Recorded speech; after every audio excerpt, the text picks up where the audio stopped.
this is why I took it up first.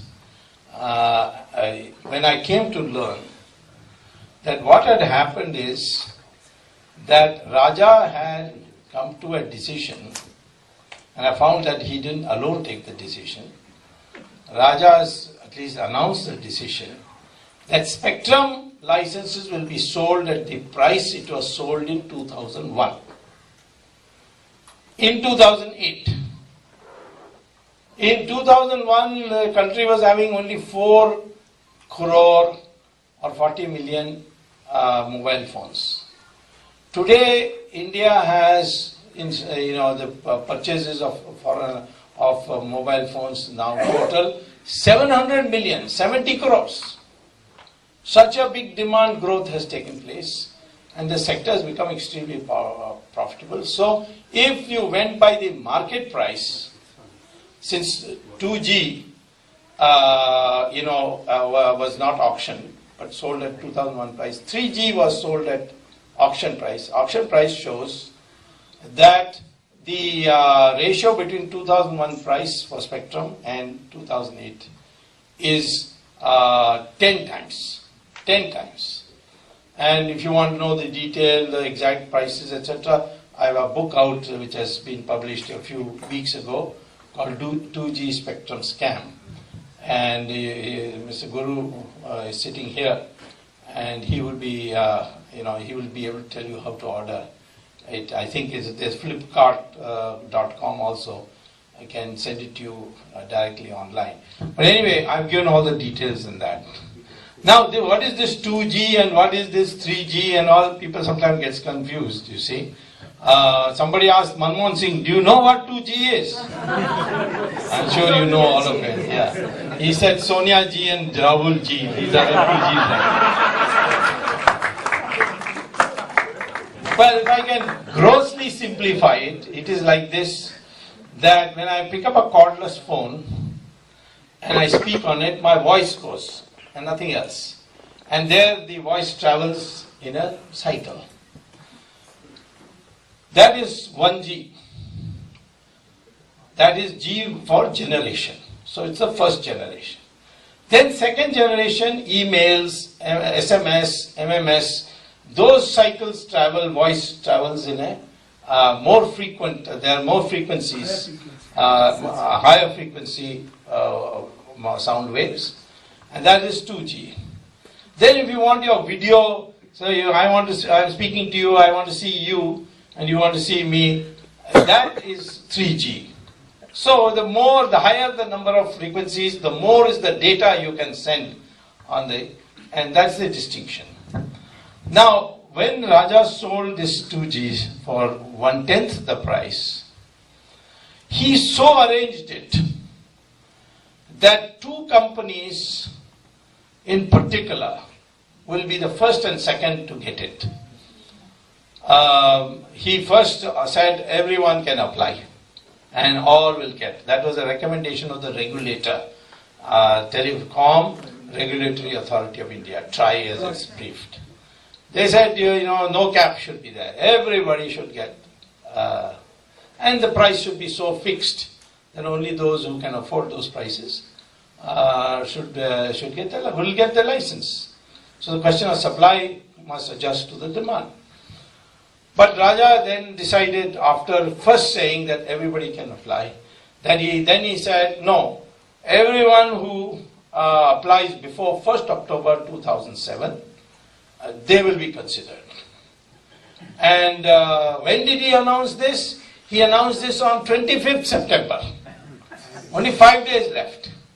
So people who are planning to do it after Diwali and all, they had to rush, and they filed. And even then 575 applications came. So 25th September cutoff date, 25th September he announces that 1st October is the cutoff date.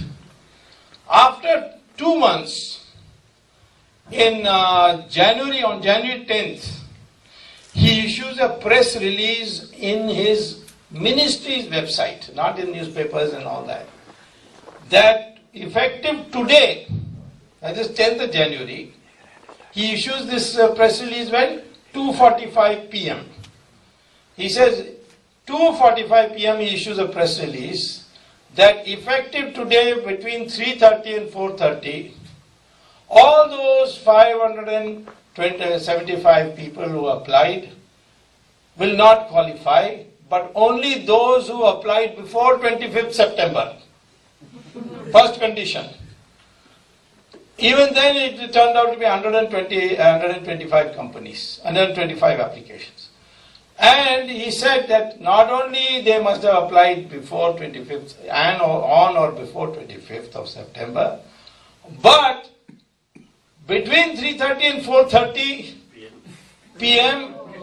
they must bring a demand draft for 1650 crores, which is the 2001 price per spectrum. Oh, you can't get even 1 crore demand draft in such a short. 2:45 and from between 3:30 and 4:30. It's essentially what you're saying is that 1 hour 45 minutes. In 1 hour 45 minutes, 1650 crores of demand draft. Well, 9 companies had come with demand draft. Some of them are so shameless that they even had a predated demand draft. You see? Some, of course, managed with the banks to see that the date is the same as January 10th, even though they got it before. That means there was a leak. But because his 2 favorite companies, one was a real estate company called Swan, which had no other business except real estate, no experience in telecom, and the other was Unitech, another real estate company, which had no experience in telecom, not a single tower, nothing. Both these companies were already sitting in Raja's room when that press release was made out. And exactly at 3:30, the private secretary of Raja, he took them to the counter and they gave the demand draft. Both were predated 3 days before, and they got the license. And the other 7 also came, they had already got the demand drafts, they also got it. So in total 9 companies, Tata's included, Spice included, and Idea included, so many others.